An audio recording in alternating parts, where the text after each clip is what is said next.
A statistician reads that at least 77% of the population oppose replacing $1 bills with $1 coins.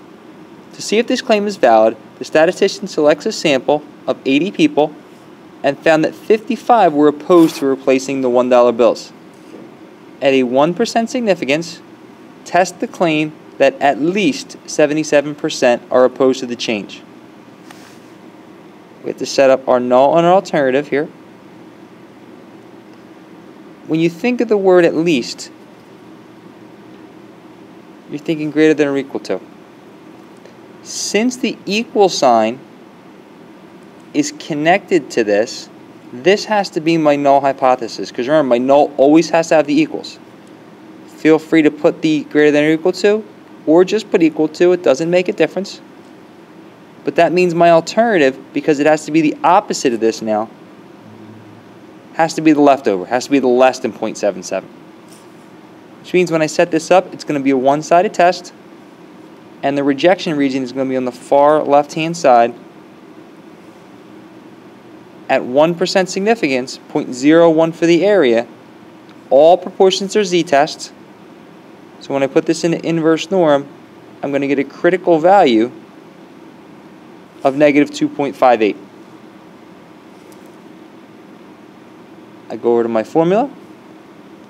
I plug in my p hat, which, by the way, you'd find by dividing 55 by 80 is how I got my p hat value. We saw that before. So that gave me 0.69. Subtract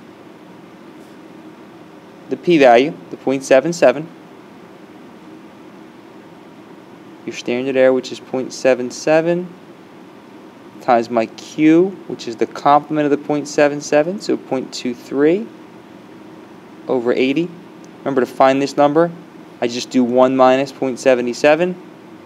It's going to give me a z-score, a test statistic, of negative 1.70, which falls in my non-critical, my non-rejection region.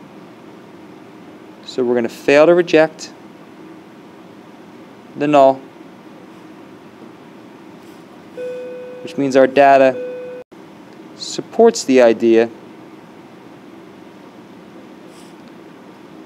that at least 77% are against the change. So when we went through and we did this, we did find a proportion, a sample proportion, that's lower than 77%. But because we're failing to reject the null, what we're saying is it's not low enough. It doesn't cross over this threshold, which would put us into our rejection region.